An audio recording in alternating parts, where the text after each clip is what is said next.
Hii ni Maisha Kamili, tukafungulia Biblia yaone maisha. Karibu sana ndugu mtazamaji, mfuatiliaji kipindi chetu. Jana siku ya Jumanne tulikuwa na somo zuri sana, namna gani ambavyo Paulo aliweza kumtambulisha Bwana wake Yesu Kristo katika watu wa Athene. Na yeye katika hilo hakuona haya wala hakuwa na mashaka nayo. Kama tulivyosoma katika kitabu cha Wakorintho wa kwanza ile sura ile ya pili ile. Sura pili fungu la pili. Maana naliazimu nisijue neno lolote kwenu ila Yesu Kristo naye msulubiwa. Akalitendea haki. Basi siku ya leo ya Jumatano nikukaribishe sana katika kwenda kujifunza. Kabla hapo tutapata wapi. Amen. Wetu wa Mungu, tunakushukuru sana kwa kutupatia neno la thabiti na kweli ndani mwetu. Amen. Neno ambalo kwa hilo tuna jukumu la kuwapatia pia na wenzetu. Amen. Kuwatambulisha kwako kwa wewe ndiye Bwana. Amen. Na kila goti litasujudu mbele zako. Amen. Na kushukuru kwani umepatia mwanzo mzuri, na tunaomba pia tunapoendelea na somo hili, tunapoelekea ukingoni, pia mwisho mzuri. Amen. Ni katika jina la Yesu Kristo tunaomba na kuamini. Amina. Amina. Arnold, naam. Umewahi kuhisi huduma yako ya kumshuhudia Kristo kwamba haizai matunda, haipokelewi? Au unapokutana na upinzani, lawama, maneno ya kuvunja moyo, bado una hamu ya kuendelea? Upinzani nimeshakutana nao. Usijibu pale. Kama umewahi kukutana nao, nadhani somo utalielewa vizuri. Paulo alikutana na hayo mambo, tena sio madogo, sio ya kitoto. Paulo anaonyesha ujasiri wa Injili usio wa kawaida katikati ya upinzani mkali. Alafu anakutana na neno la kumtia nguvu. Mungu anamwambia, nina watu wengi katika mji huu. Twende katika Matendo ya Mitume 18 mstari wa 9 mpaka 10. 18 mstari wa 9 mpaka 10.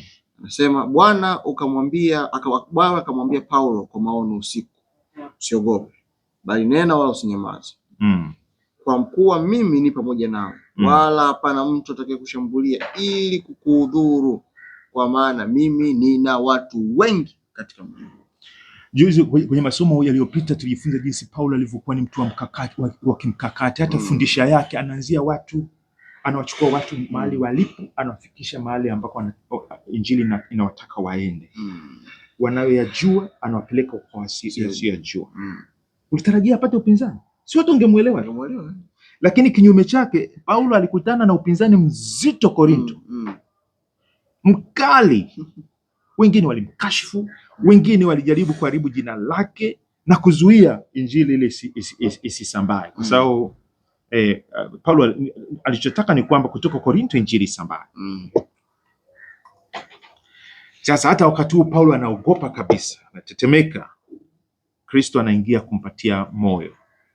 Alijua kabisa huyo amenyong'onyea, ameinama. Anamwambiaje? Usiogope. Kwa maana mimi niko pamoja nawe. Unaisikiaje hiyo? Ina amani sana. Alafu kwa kuwa nina watu wengi katika mji huu.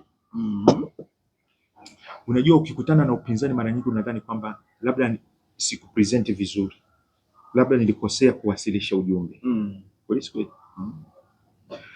Wakati mwingine tunapokutana na upinzani mkali tunasema labda hakuna watu wa Mungu hapa, mapepo tu hapa. Au Mungu hayuko pamoja nami. Lakini kinyume chake Mungu anamwambia, niko na wewe na nina watu wengi hapa, usiogope. Kwa hiyo uongo unasingizana na uoga. Yaani uoga unakuzia mambo, yaani uongo unakuzia mambo yanaonekana mabaya mno.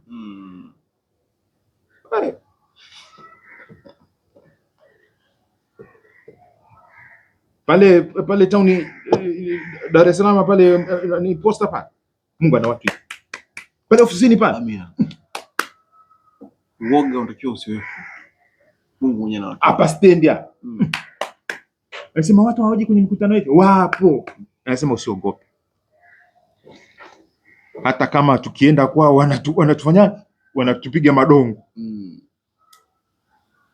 Haya,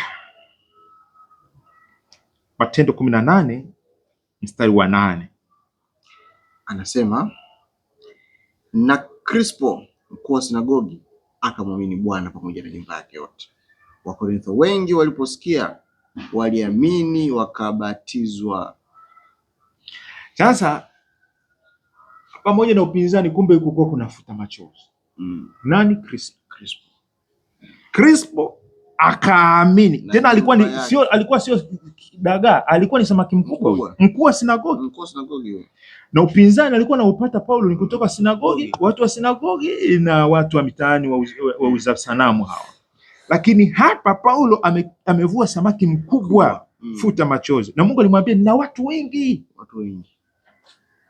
Ila kwenye upinzani mkali unadhani watu wote hawataki kusikia. Lakini wapo wengine ambao wamenyamaza, wanasema endelea.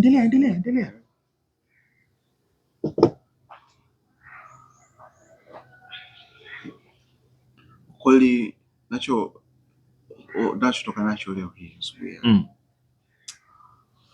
kwamba kumbe Mungu ana watu wake. Nakumbuka fungu moja katika Biblia inasema, walio pamoja na wewe ni wengi kuliko ambao wako pamoja nao. Kwa macho ya nyama haya huwezi kuona, lakini Mungu kwa macho ya roho anaona nafsi ambazo ziko tayari kwenda pale. Tayari Mungu amesha kukutuma kwenda ile sehemu, tayari Mungu ana watu wake kasha waandaa. Kwa hiyo hata roho akiwa anakugusa leo, unapoamka unaenda kazini, anasema sema kitu kwenye basi. Sema kila mmoja yuko kwenye simu zake hapa, kila mmoja yuko kwenye habari zake hapa, asione kama kuna mtu hapa. Watu wanaona kama wamevaa heleni, wamevaa nguo fupi, unaona kwa nje, lakini kumbe wana njaa na kiu. Afu anasema usiogope. Nimetoa mfano halisia sana. Nitokeaga na mimi.